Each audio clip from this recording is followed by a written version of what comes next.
Olá pessoas, sejam bem-vindas ao canal Bob Goya, o Correio do Espaço. Hoje com o caso Meu Livramento com o Preto Velho, pai da Zinho. Pois bem, esse caso aconteceu, acho que foi no ano de 2010. Nós tínhamos uma vizinha de porta, de apartamento, a chamava Lucinha. E a Lucinha era uma pessoa meia triste, mas simpática ao mesmo tempo. Então logo ela tinha uma filhinha pequena e logo ela fez amizade com a minha esposa. Volta e meia ia lá na minha casa lá, conversar com a minha esposa, etc e tal. E, e sempre que ela tava lá, o marido dela batia na porta pra chamar ela pra alguma coisa tal. Era um rapaz meio, um cara fechada, era altão, uma cara fechada, e chamava Roberto. Enfim, mas a Lucinha ela vinha de um caso de. Esse era o segundo casamento dela. Parece que o primeiro casamento dela, ela sofria violência doméstica, enfim, aquelas complicações, né? E um dia ela chegou e convidou a gente para conhecer a fazenda do pai dela. Ela falou: meu pai tem uma fazenda aqui perto da Bahia, vocês querem ir lá conhecer e tal? Ela falou: bora lá, vamos lá. Aí fomos lá, né? Eu, minha esposa e minhas filhas. E chegamos lá, na fazenda, fica aqui na cidade de Nanuque. Nanuque faz fronteira ali com o sul da Bahia. Uma fazenda, uma sede muito bonita, né? Logo fomos recebidos pelo pai dela, o pai e a mãe dela é muito bonita, Dona Laura, e o pai chamava seu Mauro. Um senhor muito simpático, muito gente boa, né? Nos recebeu assim, de peito aberto e tal. E era a fazenda assim, tinha uma sede assim maravilhosa, uns quartos enormes, tudo muito aconchegante, né? E beleza, fomos lá, ele já logo fez um jantar pra gente, nos tratou bem, e o marido lá da Lucinha tava lá, chegou lá, todo meio ciumadão, olhava meio um sujeito meio estranho. Enfim, e seu Mauro, né, um carinho total com a gente e tal. Aí ele falou: amanhã de manhã eu vou dar uma volta com você para você conhecer a fazenda. Ele criava jumentos, ó pra você ver. Não, jumento não, jumento e mula, tal. E aí chegou de manhã, a gente foi conhecer a fazenda dele. Pensa um homem humilde, né? Muito simpático, mas muito humilde. A fazenda era enorme, uma coisa assim que se perdia de vista assim. A gente foi andar de carro dentro da fazenda. E ele se dizia criador de jumento, né, e égua, mas o que ele tinha de boi no pasto? Uns boizão grandão. Cada manga tinha um boi enorme. Quando a gente fala manga é tipo um pequeno pasto, né? Aí chamam de manga, eram divididos lá as mangas. Aquele tanto de boi dá para mais de 500 boi. Isso porque ele era criador de jumento e mula. Mas a gente fala assim: caramba, eu queria jumento e mula, mas isso aí dá uma grana do caramba. E assim, muito grande a fazenda, muito grande. Depois ele levou a gente numa outra fazenda dele, na Bahia. Já fazia já parte da Bahia, uma fazenda que ele plantava cacau próximo ao rio Mucuri, que fica embaixo, assim. Nunca tinha visto uma plantação de cacau próximo do rio. Ele me explicou que quando a cheia do rio tampa toda a plantação, né? E quando a água ela baixa, fica todos os nutrientes aí que o cacau poca, né? Dá muito cacau por causa dos nutrientes do rio. É interessante, mas uma fazenda assim, aliás, as duas fazendas enormes, fora uma outra que ele tinha lá para dentro da Bahia e mais para frente. Ele era um homem muito rico, mas muito humilde, né?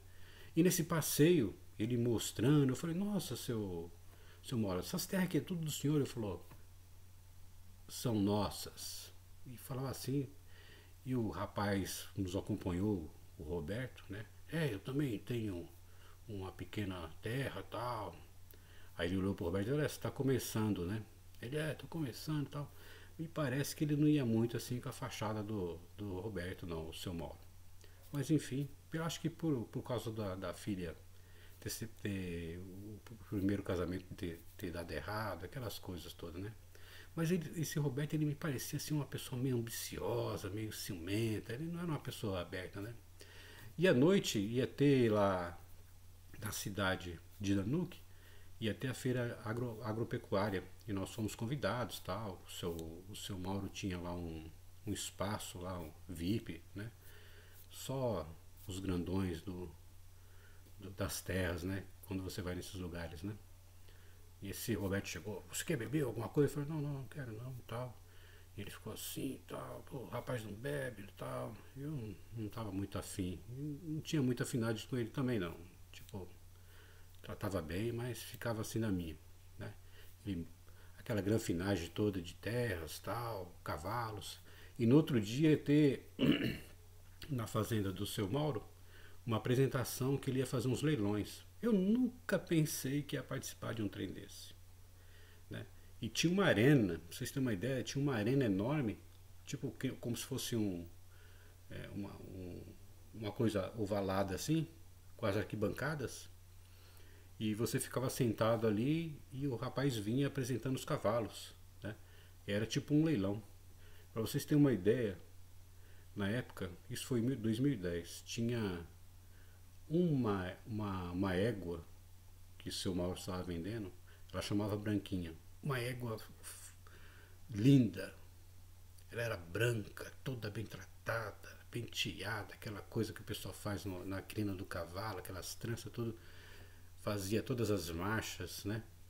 Do cavalo e tal. Na época, essa égua ele estava vendendo por R$ 250 mil. Um lance, primeiro lance, né? E ficou ali, né? O pessoal dando seus lances, etc. Tal. No final, nem sei por quanto vendeu, mas foi uma grana alta, né? Pra vocês terem uma ideia do poder de riqueza do seu Mauro. Mas era uma pessoa, repito aqui, muito humilde. E tá. E aquela participação ali, comida para tudo que é lado. Eu jamais, eu e minha esposa, pensamos em participar de um negócio desse. Tá. Chegou a noite, ficamos ali conversando, o seu Mauro contando as histórias da fazenda, etc e tal. E ele já marcou um passeio de cavalo no outro dia. Quando a gente acordasse, tomasse café, ia lá passear de cavalo pela fazenda. Aí chegamos no local, no outro dia, no local de na cocheira lá dos cavalos, etc e tal. O seu Mauro não tava. Só tava o Roberto. O Roberto falou, ó, esse cavalo aqui você vai nesse. Era um cavalo meio amarronzado, né? Aqueles cavalos meio avermelhados, né? Eu vou naquele ali e tal. Aí nisso ele saiu, foi lá conversar lá com o peão, né? Que estava pondo a sela nos cavalos. E um detalhe assim, o seu Mauro era uma pessoa muito fina. Falava muito calmo, era muito fino, muito educado, né? Falava direitinho assim, muito atencioso. E aí o Roberto chega e fala, então, é esse cavalo aqui que você vai. Você já pode subir nele. Aí eu falo, tudo bem. Aí subi lá no cavalo, tá? E o cavalo veio, né? Quando eu vejo assim, o, o seu Mauro chega perto assim de mim, do cavalo, segura na corda do cavalo, mas o cavalo estava preso assim, né, na porteira. Ele segura assim, passa a mão no cavalo. De repente ele me fala de um jeito que eu falei assim, caramba, que é isso, né? Ele fala assim, vós me ser filho, tem domínio das montarias? Achei estranho ele falar daquele jeito, né? Eu falei assim, ó, seu Mauro, eu já andei assim umas 3 vezes, 4 vezes, né, tal. Ele, então vós me ser não tem assim muita, como é que ele falou? Ele falou de um jeito, vós me ser não tem então muita intimidade com as montarias, né? Eu falei, de fato eu não tenho muito não. Ele falou assim, sabe por que, meu filho? Porque essa montaria não é para você não. Desapia da montaria que eu vou mandar o rapaz pegar outra montaria para vós me ser. Falou desse jeito, eu sou assim. que jeito que ele tá falando, né? Um jeito estranho. Aí tal. Aí ele olhou pro rapaz, ô rapaz, por favor, pegue outro cavalo pra esse moço aqui. Já mudou assim o tom de voz dele de outro jeito. Já não era aquela pessoa ali. Parece que era duas pessoas falando comigo. Falei, caramba. Aí o rapaz veio e me trouxe outro cavalo tal, menorzinho, eu subi. Aí ele falou assim, ei Roberto, você vai nesse cavalo aqui. Ah, o Roberto, tudo bem e tal, pegou assim. Aí ele já subiu no cavalo e foi embora, o Roberto. E tal. Aí o seu Mauro pegou o cavalinho lá dele e tal, e fui seguindo o seu Mauro. De repente, uma gritaria danada. O peão, corre ali que o rapaz caiu, que não sei o quê. O que aconteceu? Esse Roberto, quando ele pegou o cavalo que eu tava, tinha uma estradinha e tinha uma curvinha. O cavalo desembestou que passou pela cerca com tudo, derrubou o rapaz no chão e ficou lá todo estatelado no chão. Não conseguia nem levantar do chão. Acorde lá, tal, tal, tal. Aí o cavalo que ele tava era um cavalo muito bravo, muito bravo. E ele todo metidão, né? Não, pega essa montaria e tal. E pegou o cavalo e foi. A sorte que eu não tinha ido nesse cavalo, porque senão eu tinha me estrepado. Tinha acho que até ficado aleijado, porque o tombo foi feio, né? Aí, depois eu fiquei pensando, caramba, mas por que ele falou daquele jeito, né? Comigo, né? Vós me ser, meu filho, tem habilidade com essas montarias, né? Isso, o seu Mauro não falava desse jeito, né? Aí tá, aí passou. Aí um dia eu tô aqui em casa, me veio assim uma entidade, se chamava Pai Dazinho. Ele conversou com a minha esposa, eu incorporado com ele. Aí ele se apresentou como Pai Dazinho. Ele era um preto velho juremeiro, né? Das bandas ali do sul da Bahia. E ele isso ó, já tinha se passado aqui, isso foi em 2010. Ele se apresentou para mim em 2018 para 2019. Então ele se apresentou como Pai Dazinho e falou: eu sou o Pai Dazinho, aquele que no dia da fazenda, da montaria, era eu que estava falando com ele, para ele não pegar aquele cavalo. Pois se ele pegasse aquele cavalo, ele ia ficar com os quartos, né? Aleijado dos quartos. Né? Que aquele moço estava com más intenções comigo, me oferecendo aquele cavalo, o tal do Roberto, né? Já para me prejudicar. Assim, do nada, né? Não sei porque eu não fiz nada para ele. Mas sempre tem umas pessoas assim meio enciumadas na vida, né? Que aparece que você não sabe porquê. Enfim, né? E aí o Pai Dazinho, eu chamei de seu Dazinho. Então o seu Dazinho falou que era ele que tinha me avisado aquele dia, para mim não subir no cavalo, né? Que ele sabia que aquele cavalo era bravo. Aí eu falo, caramba, muitas vezes as entidades, elas nos intuem alguma coisa, vem num sonho, né? Vem assim numa intuição, nos alertando de algumas coisas. E muitas vezes a gente nega esse tipo de coisa, né? Às vezes você está ali, por que eu pensei isso? Né? Por que eu estou pensando isso? Né? Muitas vezes é uma entidade nossa que está falando com a gente, um anjo da guarda falando, não faça isso. Né? Não mudando o nosso karma, mas nos dando a opção de não fazê-lo.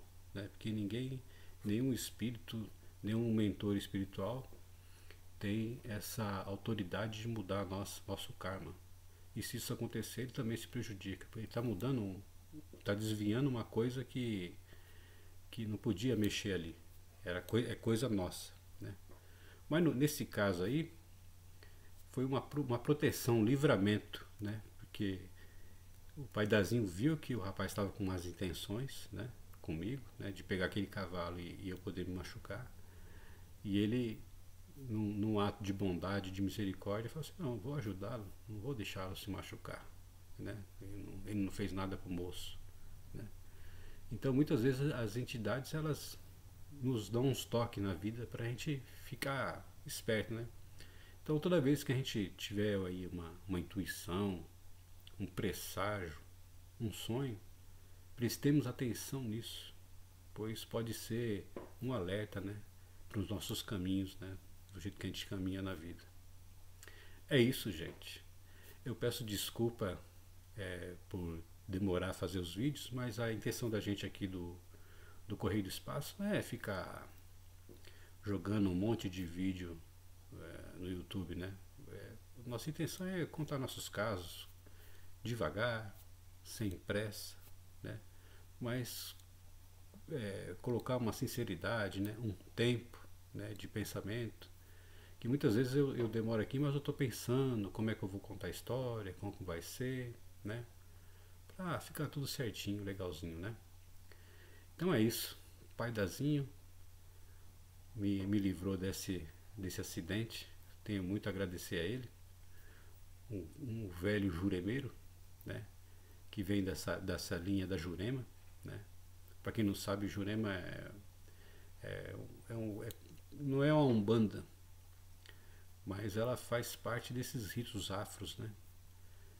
Que utilizam da casca da jurema preta, né? Para fazer um chá, e esse chá ele abre de certa forma alguma conexão com a gente, com a espiritualidade. É como se fosse o ayahuasca, mas é outra coisa, né? Mas tem os mesmos princípios, né? De não alterar a consciência, mas abrir ela com consciência, abrir a consciência com consciência, né? Até é redundante, mas é o que é, né? Então é isso. Então às vezes eu demoro, mas não se preocupe não, que eu sempre apareço por aqui. E desde já agradeço a todos que vêm se inscrevendo no canal, deixando seus comentários e pedir, se inscrevam no canal, porque veja, tem aí um vídeo meu que já está batendo 1.500 visualizações e eu só estou com 135 inscrições, né? Então se inscreva aí, gente, para ajudar a gente no canal, para cada vez mais as pessoas assistam aí os nossos causos, tá bom? Agradeço de coração a todos e salve os pretos velhos, adorei as almas. Vou desligar esse trem aqui.